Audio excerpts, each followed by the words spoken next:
What are you stopping for? Just for a minute, Blanche. I just feel good being with you like this. Real good. Oh, come on. Start the car. I don't want to be late for the show. I like all the women, Blanche. I like you. I used to watch your house when you went out with other men. What? Now you're with me. Blanche, could I lean my head against your shoulder just for a minute? You're crazy.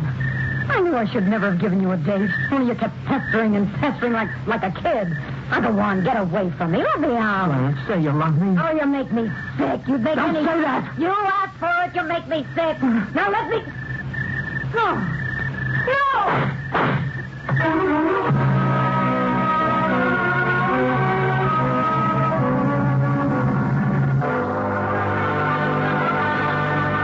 Salt Lake City, Utah.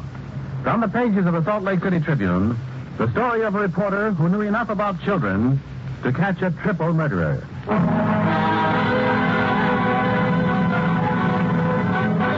Salt Lake City, the story as it actually happened. T.R. Johnson's story as he lived it.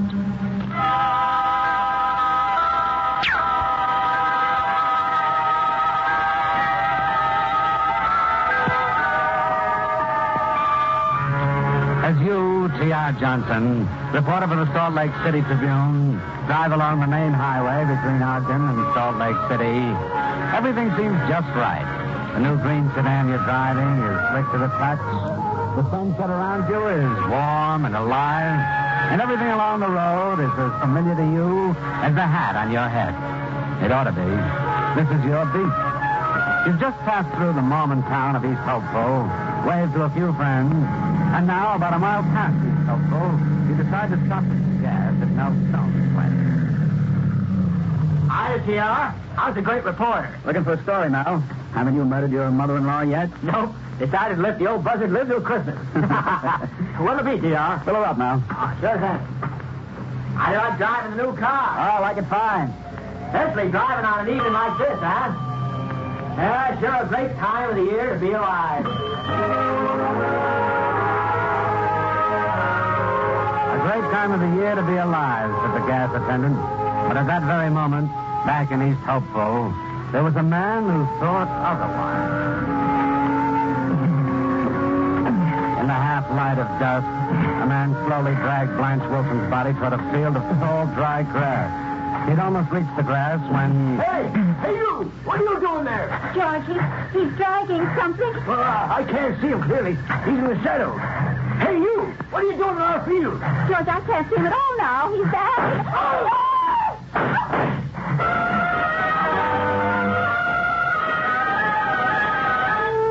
You're back on the highway now, T.R. Johnson. On your way to Salt Lake City. At first, you don't notice that the road is strangely empty. As a matter of fact, you don't notice anything until suddenly you hear... You look into your rearview mirror, you think they must be after somebody else. But what you see in your mirror makes you slam your brakes on hard. The two troopers, guns drawn, are on you fast. Okay, you. Step out and don't try anything. But crying out loud, Carl Reisling, what's the matter? T.R. You're a lucky gent. If you hadn't stopped right off, we'd have started shooting. Shooting? Your car, T.R., green sedan. Same make, same color the murderer used to get away in. Wait a minute, Carl. What murderer? Back in East Hopeful. Fellow just killed 3 people. 3? Listen, I can't let you go any further in this car of yours, T.R. It's a green sedan. Oh. So I guess you'd better follow us back to East Hopeful.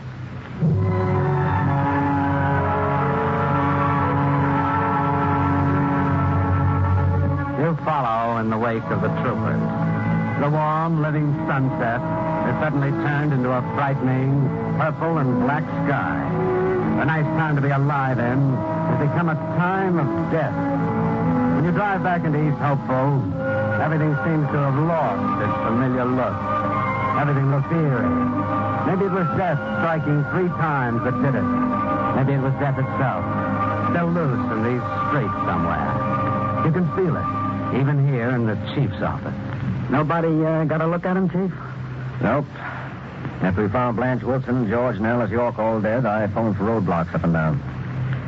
Figure we'll catch him before the night's out. Isn't there anything else anything else anybody can do? Sorry. Afraid I can't make it any more exciting for you. Oh, no, I didn't mean it that way, Chief. That's all right. Oh, yeah. Almost forgot. Had a talk with Blanche Wilson's daughter, Jenny. Oh, what'd you have to say? Nothing. She was out when whoever it was called on Blanche. Oh. Doesn't anybody in town have any idea as to who he is? Nope. Everybody will know, though, as soon as we catch him. Look, Chief, I'm a reporter now. I know it would be stupid of me to go traipsing around in my own car. But couldn't you let me? No chance at all, T.R. I'd reach behind you, Dave, find some checkers and a board. We can play a bit. Maybe later on we'll go out together and take a look around. You know Chief Harris as well as he knows you, T.R. Johnson. And it takes you just about 10 seconds to figure out what the old man is up to. He knows there are hundreds of men out there in the dark with guns. He knows that you, as a reporter, might very easily get in the way of a bullet should you decide to go looking through the night by yourself. So, in his own neat way, he has you trapped. For without another car, you obviously can't join in the chase.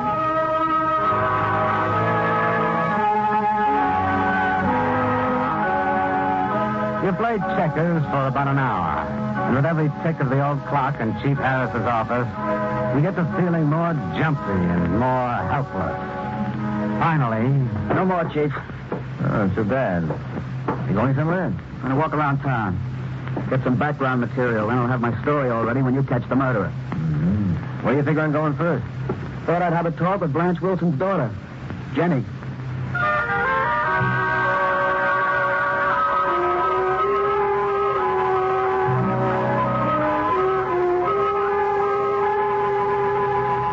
Feel any better, Jenny? I'll be all right, Mrs. Coppin.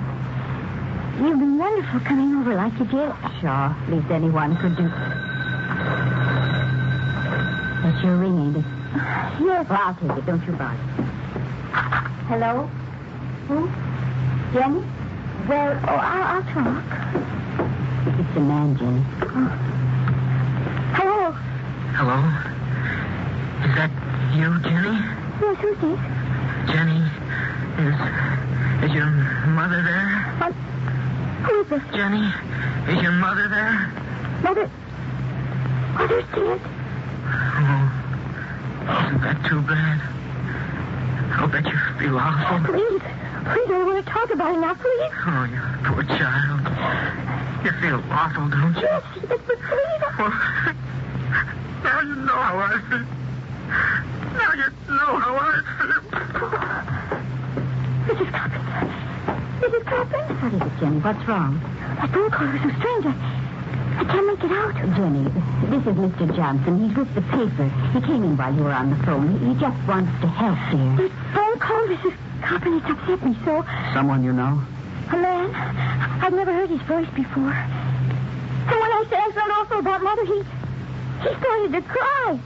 And he said, now you know how I feel. That's a weird thing. You've no idea whom your mother was with tonight? No. Mother's friends usually picked her up at the packing plant after work. Oh, thanks. I won't bother you anymore. Mrs. Coppin, you heard him. He was a man, wasn't he? On the phone, he sounded like a man. He sounded more like a little boy. Crying.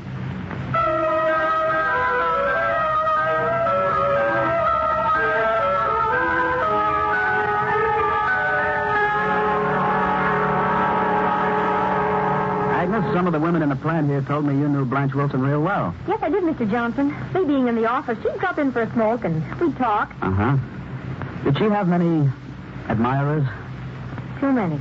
Oh, she wasn't bad. She just liked going out, that's all. That's the parking lot out that window, isn't it? Uh-huh. It belongs to the plant. In the daytime, I imagine you can see clear over to the gate there, couldn't you? Clear over to the cafe, couldn't you?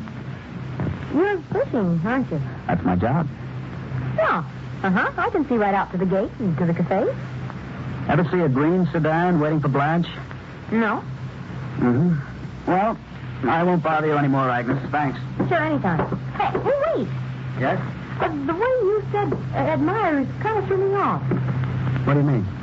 Well, this fellow wasn't a boyfriend of Blanche's, so I didn't think of him when What fellow? Oh, just a fat little clown who used to wait for Blanche regularly at the gate. Oh, no. She never would have gone out with him. Oh, why not? Oh, well, Blanche used to laugh about him. Well, if you were a woman, Mr. Johnson, you'd understand. I don't think he's important. Agnes, anything might be important, believe me. What was wrong with him? Oh, I don't know. He's begging for a date, but it'd be more like he was just begging to be looked at. Oh, that sounds wrong. What would Blanche do? Well, sometimes nothing. Sometimes she'd just laugh.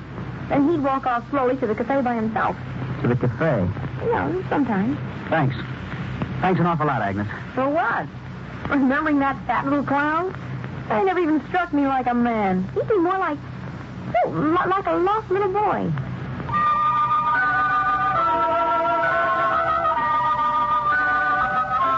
It's almost 11 at night when you leave the packing plant. You head across the black empty square to the cafe. A lost little boy. A little boy crying. Twice already you've heard that description, and your mind is pounding hard at it for the meaning inside that description. And at the moment that you're wrestling with that question, about 20 miles away, a mother and her son are on their way home from a church social. Hold my hand, Jasper, while we cross the road. Jasper, step back. That's hard.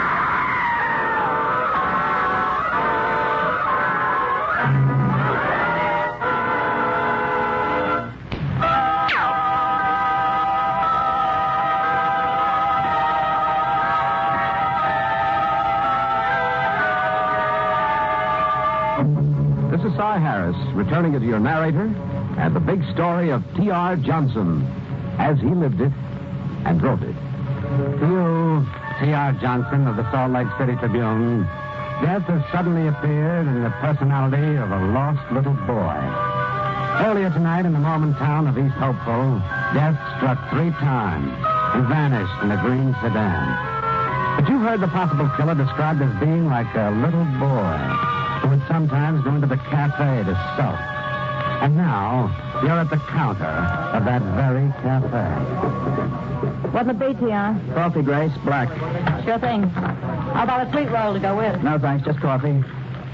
Doing a story on the killing? Might. If I can get enough to write about. Well, with every pair of pants in the county stumbling around with a gun, seems to me they should have caught the fella by now. Well, they haven't, as far as I've heard.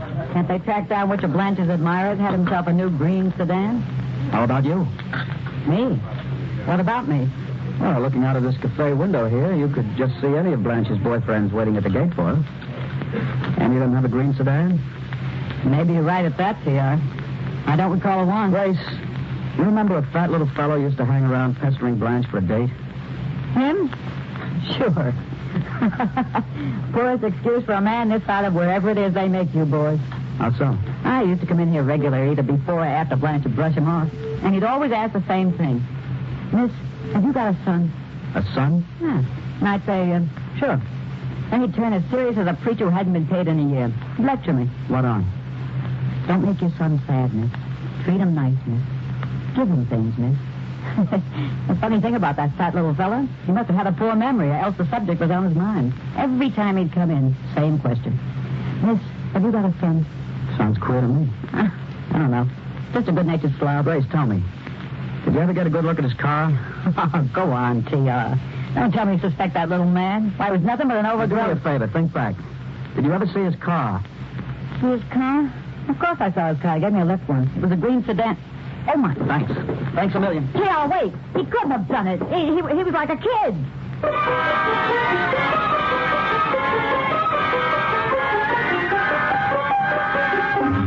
You rush out of the cafe and hurry through the midnight streets to Chief Harris's office. To you, at the moment, the murderer is now the object of 2 chases. One along the dark highways by men with guns. The other is going on inside your own mind. 3 times now, you'd heard him described as a little boy. Desperately, you keep groping for the conclusion you know is hidden somewhere in your own mind. But like the murderer himself, the conclusion keeps slipping away, escaping you. It's in that frame of mind that you stalk into the police chief's office. Well, where are you, Ben? Killers been roaring up and down the road, shooting at every woman he's seen. 3 dead, 3 wounded already. Oh, no. What's more, we've lost him. No, I could kill him with my own hands. Why do you say you've lost him? He's still in the area somewhere. Can't you see? It's as plain as the nose in your face. Or as plain as that map here on my desk. Look, all 3 shootings took place close to Ogden. Ogden's a big city. Now, if I were a murderer, that's where I'd head, to a big city to lose myself. That's where he must be right now, heading into Ogden. No, he's not. But why not? Chief, look. Look. You've got the new shootings marked 1, 2, 3. The line. The line they form. See for yourself. I don't know what you're driving at. Those 3 shootings form a line. There, you see it now? The murderer isn't heading into Ogden. He's heading back this way. Heading back this way? Well, why should he? Well, that's what I've been trying to fit together in my mind. Chief, listen to me. I'm no fancy psychologist, but when I saw that map, it all seemed to fit in place. I don't know what you're talking 3 about. times tonight I heard people describe a man. And every one of them used the same words, like a little boy. T.R., that madman is out shooting up the countryside. I can't sit here now and every woman who met him or talked to him said the same thing. Like a little boy, a lost little boy. He was maybe 30. Vance Wilson was 45. He didn't want her like a man. He wanted her like a kid wants his mother. Oh, all right. I've heard enough. No, you haven't. I'm only telling you all this because I need your help. Grace over at the cafe definitely identified him even further. She said he drives a green sedan. Why didn't you say so before? I just got here, don't you see? Gee, he's like a child. A lunatic child. Vance must have given him a date and then got disgusted with him. So he had a tantrum like a kid. Only in his case, it was a murderous lunatic tantrum. And it's still going on. But it's wearing off. That's why he's heading back this way. Because that's what a kid does when his tantrum wears off. He comes back to see how much damage he's done and to get his punishment. Okay, T.R. I think you're right. Let's go out and watch for him.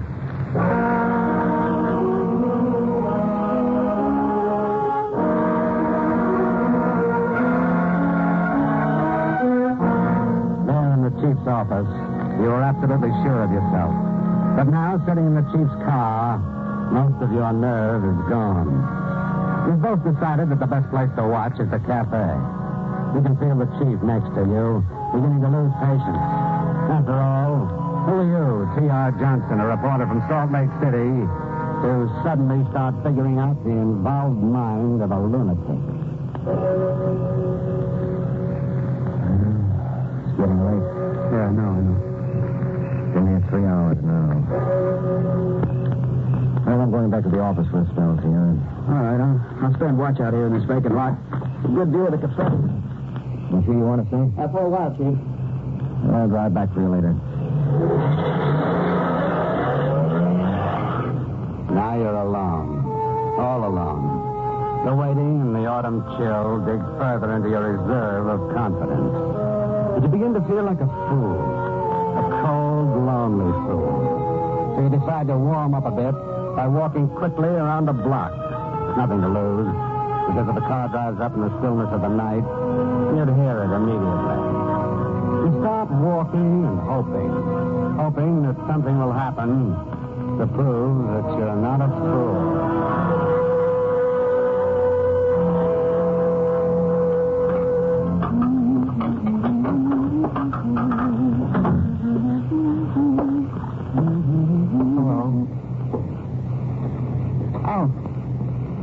Hello.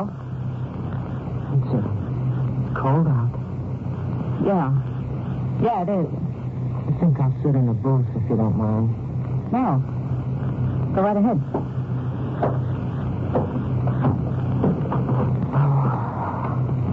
It's good to sit down. How'd you come? I didn't hear you drive up. I had a little accident. My car cracked up, so I walked. Oh. Why do you keep looking out the window? Well, was I didn't realize. Well, I'll come around the counter and take your order.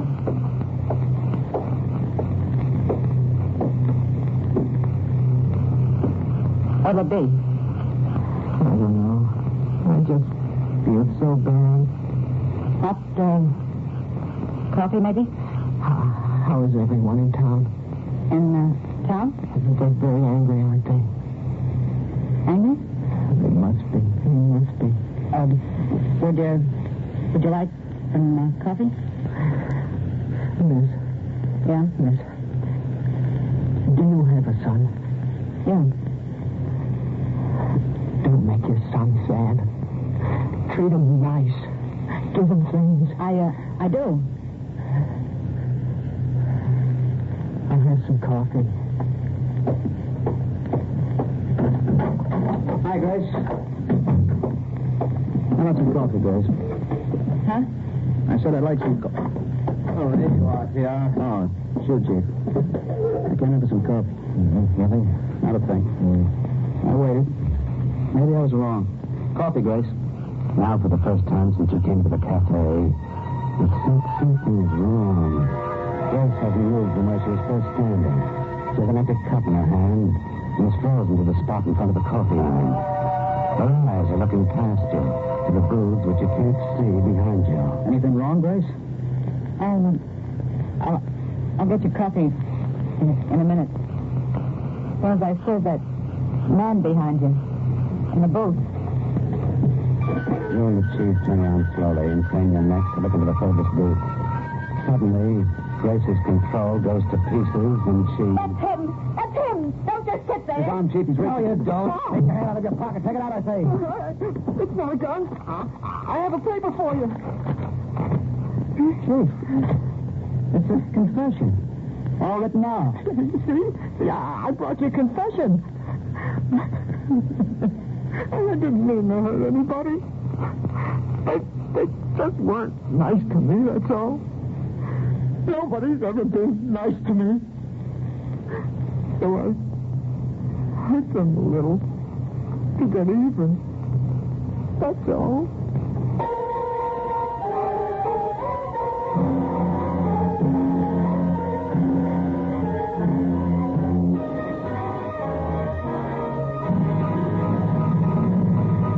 Now we read you that telegram from T.R. Johnson of the Salt Lake City Tribune. At trial of murderer in tonight's big story, he repudiated his confession. However, after brief deliberation, jury sentenced him for life to the state asylum, where he died 2 years later.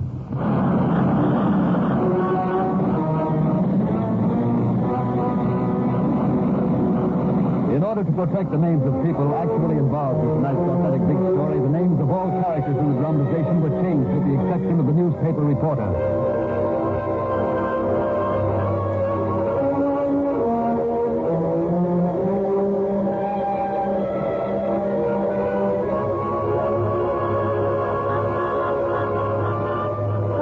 The big story has been a presentation of the United States Armed Forces Radio Service, the voice of information and education.